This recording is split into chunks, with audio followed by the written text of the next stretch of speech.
customer journey at various stages. I think some of the mistakes we make sometimes is we take an initial touch point and we kind of just forget, well, what happened after 6 months? Are they still happy with the product? And really, customer feedback is at the core of what we do, specifically from parents' side. But not just from parents, obviously also from children. So what we actually have is we leverage 3 different surveying programs. One called Purchase. That's the initial touch point where, like, was it easy to find the watch? What about the watch drew you to the purchase? And then 6 months later, we do something that we call a pulse survey, where we sort of we're gauging, 6 months later, now that the newness has worn off, what is your sentiment? What is your appetite? And then lastly, we also survey our customers that leave, right? Like, what was it about the product that they leave? Was it the product? Was it the subscription based? And then the data itself that we gather is both quantitative and qualitative. We leverage text analytics and scale questions to actually assign value to product attributes. We assign values to customer experience, whether that's calling our support center, calling our call center. And then lastly, we try to capture, what is it that you want that the watch doesn't have. Obviously, we provide incentives for people to take those surveys. And what we do with that data is we try to implement into an actual product roadmap. So that next time something comes out, it's not because we thought that somebody wants a two-way capability on the watch, but it's actually quantifiable. There's also there's an art piece to it, right? It can all be data. And that comes from our founder. He's been in that space for a long time. So he knows more or less when something is, that makes sense, this is where the market's going. So we leverage both the art, the experience, as well as getting the customer feedback via surveying, amongst other avenues. So do you ever try to put a monetary value on a feature based on the feedback? You talked about the product roadmap. Do you have some sense of, from an attribution analysis perspective, the part worth value of, adding this particular feature to the watch? Oh, absolutely. So, for instance, the next thing we're working on is a water sensor, right? Where you will get a notification if your child is submerged, right? Which could be huge, right? How many kids fall in the pool? So the monetization piece comes to, well, what product are we substituting? What value are we creating? What's most important, it's interesting you say that, is that piece comes with the willingness to pay from the customer, right? Is, are we adding value, and how much of that value are we letting the consumer retain? And then we need to benchmark across, obviously our competitors, and essentially finding that happy medium where we are providing value, but at the same time we're allowing, as a new company, we're allowing the customer to retain some of that. Is specifically huge. You'll always have the optimal point from a mathematical standpoint, but then you have to look at segmentation, and that really plays a really critical role on what price point we feel that particular feature brings to the table. Okay, now Samane, this is interesting because right now we're talking about a physical product. Yours is not a physical product. Correct. Right? Yours is digital, which means that there's a lot more that you can know about what people are doing. Yes. So how does that change what information is important to you, Yes. what you look at, and how that guides your product? Yes, good question. So we are a marketplace. And so there's 2 things that we need to look at. One is what is happening for the VPs of acquisition and marketing, and then what's happening on the consumer side. On the VPs of acquisition and marketing, if you look at the financial product market, they're at a $10 billion digital ad spend, increasing at the rate of $1 billion a year for the next several years. And so all of this print money is going to digital, and it's being shoved into the same channels that currently exist. So what's going to happen? They're going to clog it, outbid each other. The noise is going to increase. The mess is going to increase. So there's a ton of marketing dollars that's wasted to drive people to your digital assets websites, to try to capture their attention, get them to convert. And they leave because, again, lots of competition, confused. When you are trying to drive somebody to your digital asset to acquire them, let's say your website, Google is your friend, right? Because as soon as someone searches something, your website gets pulled up among the list of others. But as soon as they're on your website, Google is now your enemy. Because if you don't acquire that person, if they leave, now they're back in the arms of everybody else, and it's fair game competition again. So tons of waste on the financial product side, really difficult converting people, and so there's frustration there. And on the user side, if you look at this market, again, long articles, walls of text, lots of content marketing, or long forms that you get stuck into.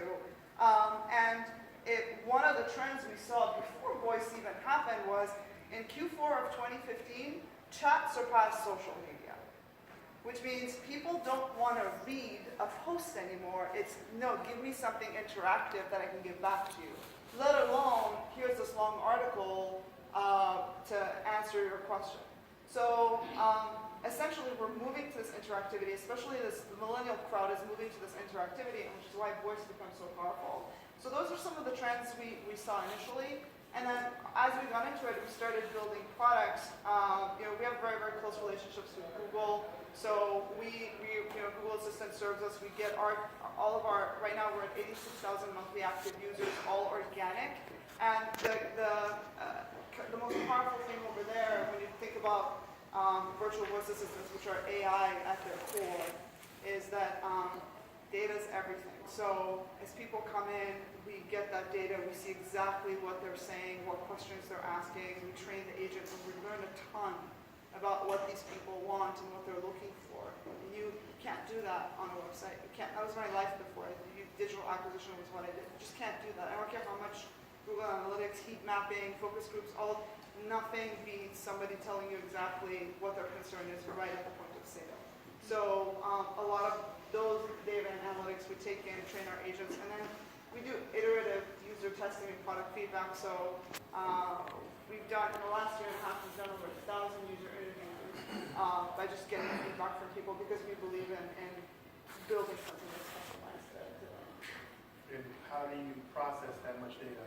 Because interviews are qualitative, so very different exercise. Yeah, absolutely. So I mean, there's in fact, maybe you need to be speaking to Miri about this, because she's got a PhD in that area. Yeah, sure. So there's the transcript analysis side. So we have right now accumulated over 1 million transcripts, and that's raw data. That's people speaking to the agent. And so we analyze that, and we take a very methodical approach to analyze that. We have AI trainers that go through the transcripts, because not only do you have to analyze it, you have to train the agent to make it better. AI agents start out as toddlers, and you need to have them mature, and the way to do that is data. And then on the product feedback side, when you build an iterative process, like 1,000 sounds like a lot, but if you're doing, 10 to 15 people every week, it doesn't end up being. So over a period of time, you get the feedback, you update the product, get more feedback, update the product, and then over a span of time, it ends up being a lot. Liz, I feel like you should be talking here a little bit about what you guys learn, how you learn it, what you do. So, similar to what someone has said, we have really two sets of users. We have the consumer, the user of the platform, who is either producing tweets or consuming tweets, and then we have an advertiser. And they're both a customer in a different way. I have been at Twitter for 6.5 years, and there have been a lot of high highs and some low lows. We've had 11 consecutive quarters of user growth from a consumer user perspective, and that's really because as a product we have identified what our core challenges were, which was ultimately discovery. Twitter is not necessarily an intuitive platform to learn how to use, and it had a massive volume of just sheer tweets.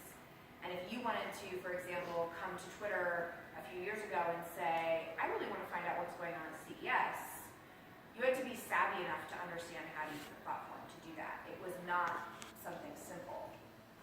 And so we really got clear on, from a product perspective, what did we need to work on. And even just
obviously there was a huge opportunity to,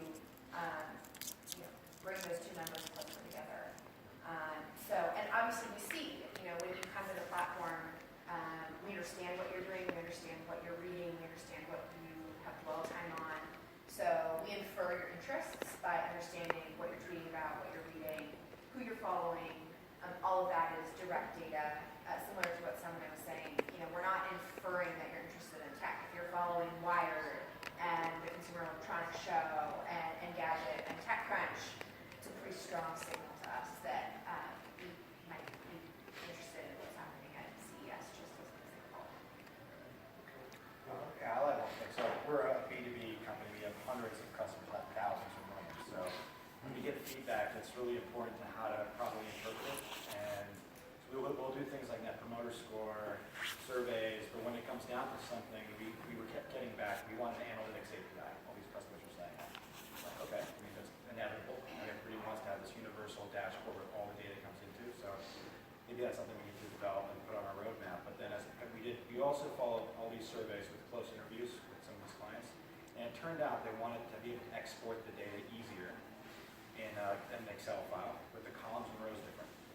So something which had a much more stronger technological roadmap to build was easily solved by just asking more direct questions about how they're using the data in their workflow. So what happens is that all these companies, they still have these massive like Rube Goldberg contraption ad hoc Excel spreadsheets where they're pulling data from other places, so we can help them shave off an extra hour or two from their time. That was more incremental benefit than a massive technological API who's going to help somebody else in the organization with a better data dashboard.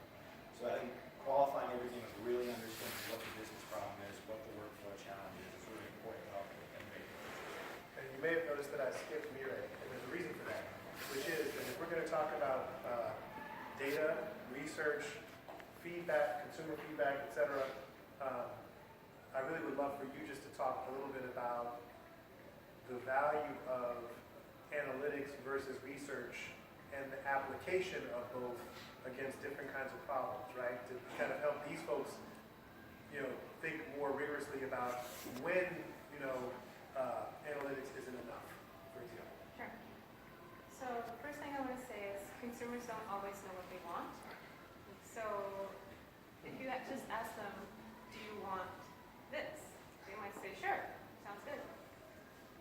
Or if you say, you describe your new product. But if they've never seen it, they've never held it, they've never used it, how would they know? You wouldn't know. So that's one thing that you need to be cognizant of when you're doing research. Also, surveys can be very biased.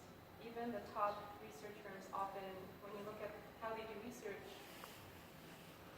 simple things can really bias the results. So for example, there are always demographics questions, right? But if you put, so say, are you female or male? What is your gender? And you answer you're female. And then you're taking a survey and say it has something to do with math. Now, because there's a gender stereotype that women are worse at math than men, that is somehow, you're primed, if you're female, when you are taking the survey, and it affects how your response is. This is very established research. So it could be anything. It could be about age, it could be about who you are, and so even something simple as that can really affect the research. Also, again, another simple thing that affects research is how you order the questions. So if there are 5 questions and someone sees it in a certain order versus someone else sees it in a different order, that could bias the way the results are just because of the order, not because of who you are. So again, there are ways to go around this. For example, I don't want to bore you with too much of this, but for example, you can randomize the order of the questions and use that as, in statistics, a categorical variable so that you can account for that separately and test to see if there was an effect. So, Sorry for the boring. no, this is not boring. I hope it's not boring to you, because I'm going to bring this back. I don't really know much other than what they taught me in class about this research stuff, but it's it seems to me that